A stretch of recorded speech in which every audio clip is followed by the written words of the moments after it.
welcome to Dark Fae Tarot. You are joining me on the end of a cloudy, sunny day in Brussels. Welcome to new subscribers, welcome back to those who already know me. So you are joining me for an unboxing, but it is an unboxing which is being done for the second time because the first time round the sound didn't record. It is a Mercury retrograde in Virgo and I am a Virgo rising. We literally passed my point of ascendant just as the Virgo season begins. So I always find it an interesting period. And of course, that was exactly when Mercury went retrograde. So yay for me, it gets even better. Usually Mercury retrogrades don't affect me so much because being a Virgo rising, to be quite honest with you, I've learned over the years how to work with the energy, and sometimes I work with it to my advantage. So it's fine. But this year it's kind of like it really just married with my ascendant very, very closely together. They were on conjunct and I was like, yes, this is going to be a season where I'm going to have to really watch my communications, and indeed. But without further ado, let's go into this unboxing for the second time around. So before I do that, I just want to say I'm so looking forward to Mabon, autumn equinox. I call it autumn equinox. I'm so looking forward to it. I really am somebody that's very light sensitive.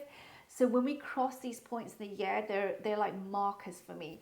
And this year, we haven't had a very good summer. And I almost feel like saying, well, then let's just have autumn so at least I can enjoy the season, you know, for what it is. And quite frankly, I just want to like get into my jumpers and drink hot chocolate and eat bowls of pasta. So that's like the excuse. And decorate the shelf. Those of you who know this channel, that shelf will be decorated with some very interesting ghouls and you know all the stuff that I put up on the shelf. I'll be doing that again. I'll probably have to do some other kind of weird stuff back there because, you know, now I have this space. But yeah, it's going to be fun. I really like Halloween. I'm a Halloween baby. I'm a fall baby. The week before Halloween, I have no holding back on just basically spoiling myself. So there you go. So yes, let's go into the unboxing, which is the Wayhome Tarot by Bakara, Wintner and Autumn Whitehurst. Now, I picked this up at a shop here in Belgium. It's a wellness shop, and I noticed that they had this deck. It was quite interesting, and I was quite worried at first. I was like, is this going to be like some like a fake counterfeit deck? Because sometimes these shops, they don't even realize they're holding counterfeits. So I took a chance, and I have to say pleasantly, this is the real deck, so I'm very happy with that. I paid altogether, including postage and packaging, because it's coming from another city in Belgium, 44 euros, which is about $50 US, so not bad. So here we go. So this deck, first of all, the cardstock, I have to say, because I have had, this is the second time we're doing this video, the cardstock is quite thin. I just want to say straight up the bat, and it's quite slippery. However, it makes it shuffling very, very nice and easy, and I think it will hold up.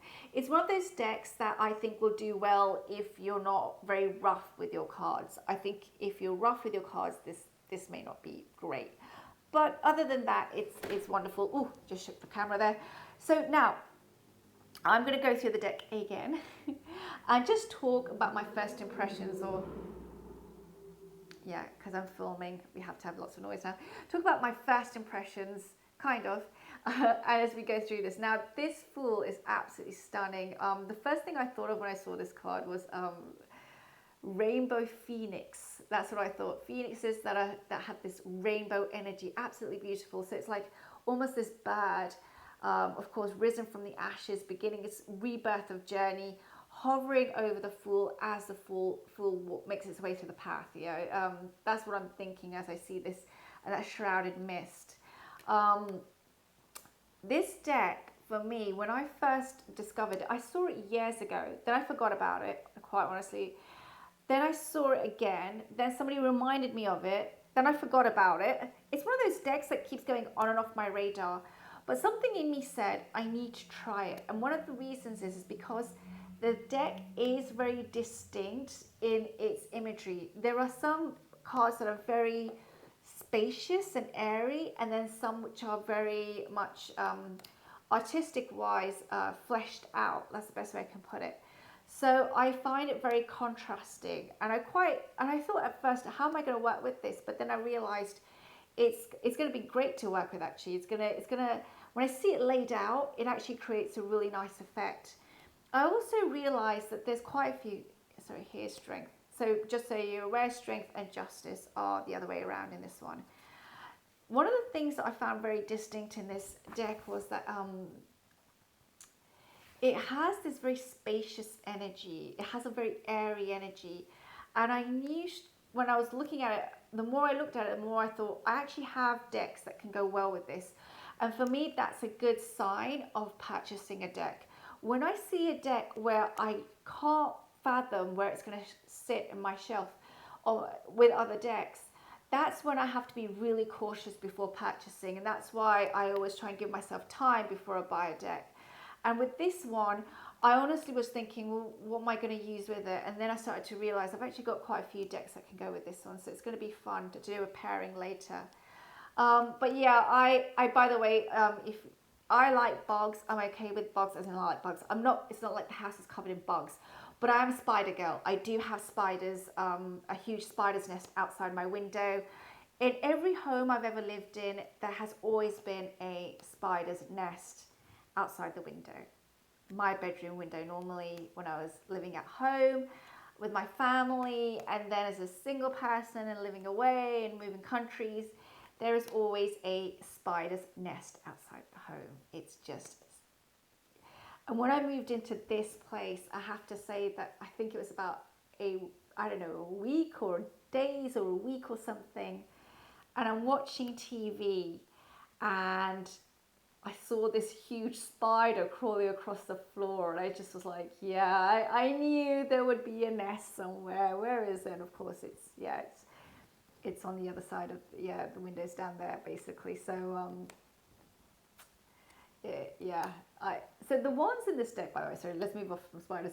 The ones in this deck are very interesting. What caught my eye was again how much there's a juxtaposition between the very illustrated cards and the ones that have much more sparse imagery on them. I love the silhouette effect. I've got nothing like this in that sense in my collection. Very little, except for all the moon child and the star child and all those. But other than that, I'm not really a people person, so this deck is it is out of my comfort zone, that's for sure. Now, when I first did the unboxing, which didn't record well, but when I first did the unboxing, the suit that's caught my eye is the water suit in this deck. The cup suit has got a lot of flow. That's what I feel. I feel like this deck is a watery deck, an airy, watery deck. It's got that, like I keep saying, it's got a spacious feel in it. It's got a feel which is very inviting, and sometimes it's pippish, sometimes it's not. But it's almost as if, we are in the scene, invited to the scene. And then we get to choose how we see it, basically. Love that octopus. Look at that. So yeah, it's a great deck in that sense, and very inviting. Very much as if, chill out, come get to know me, come get to know my characters and my people. Spend time with us. Let us show you the way home, basically. Let us show you wherever you want to go next. And look at that air coming through. I love the air suit as well in this deck, actually. Wow, powerful. Does anybody have the Naked Heart Tarot? It reminds me a bit of that. Look at that spider, love it. The Naked Heart Tarot, absolutely love. I don't have it, and I've been thinking again and again about that deck. I think, is it the same creator for the Naked Heart that also has done the Tarot of Oneness? Gillian Seward? Maybe I'm wrong. Maybe I'm completely wrong. I don't know. Eight of Swords. Oh yeah, there's another bug. So yeah, an interesting deck in that sense. Wow.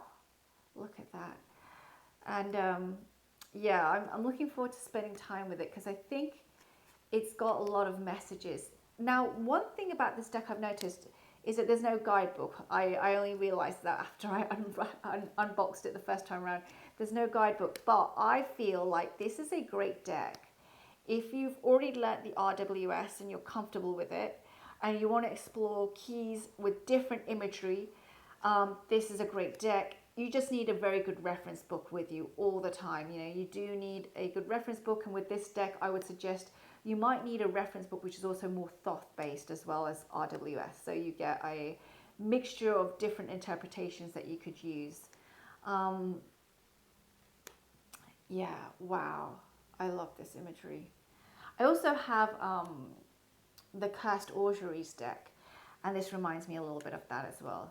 But this is more white, and Cursed Auguries is a bit more of that beige kind of like, you know, parchment color, which is my normal go-to. But I love this white actually. It's the first time I've had this contrasting, very colorful pops coming at me.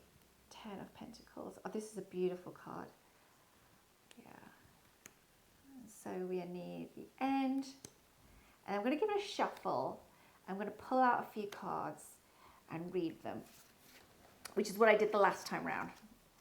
And then I did a little reading and nothing recorded. So I thought I'd do a little mini reading because we don't have a white book. We don't have a little white book. So I thought instead I'd do a little mini reading. It is, of course, the 29th of August. So we are about to have the super blue full moon. So it's a full moon. It's a super moon because it's close to the earth. And on top of that, it's a blue moon because it's the second full moon within 1 month, which is what makes it a blue moon. So blue moons happen, they happen every, 13 months? You do get blue moons often, but a super blue moon is much more rare, right? Have both of them together.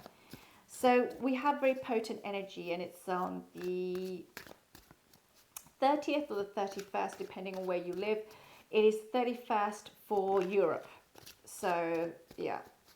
So that makes it 30th for the US.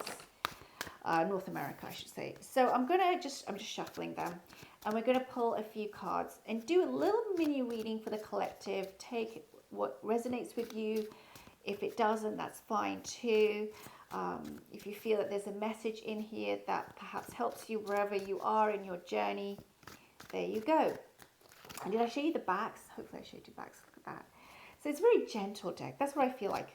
It's gentle. It's calm. It's a really, for me, it's a messenger deck, if that makes sense.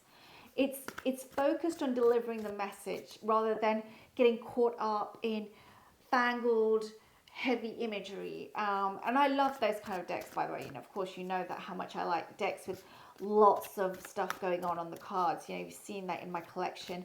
But this one is a little bit more like stripped down, stripped away. And I think it's good for me. It's good for me to have a deck like this in the collection. So I'm still shuffling. This is definitely a deck that if you want to do riffle shuffling, you need to make sure that you have good strength over very slippery cardstock. That I will say. But let's pull a few cards. So the very first card that I'm pulling here randomly, wow, we have the Four of Wands. So this is stability. This is about grounding down. This is about coming together.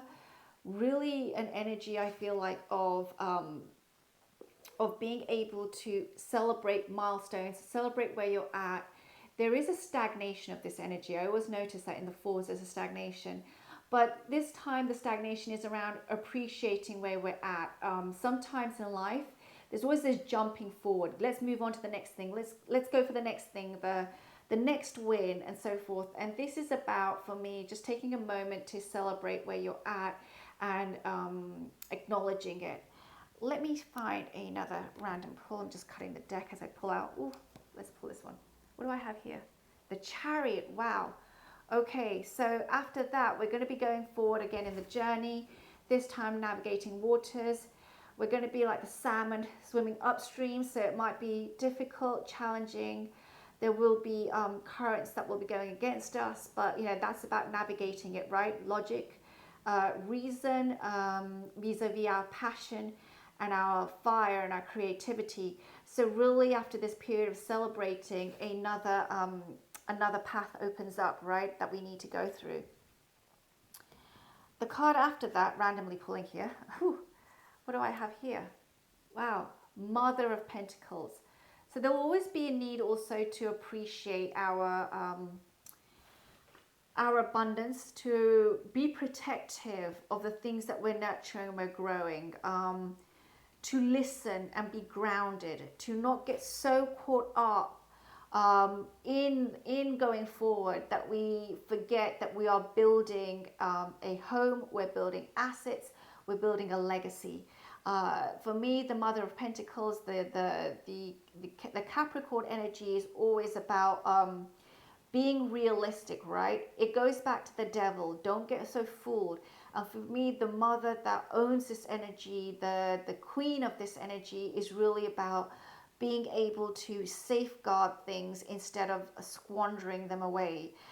She's always an energy of like, let's be a little bit real here. And so we've begun with celebrations and joy, and then we're off onto a journey, and she's reminding us, you know, that, but be careful of where you're headed. And let's take one other random pull. Oh, these are slippery cards, I'll tell you that much. What do I have here in the Fool? Wow, so we're ending on the Fool.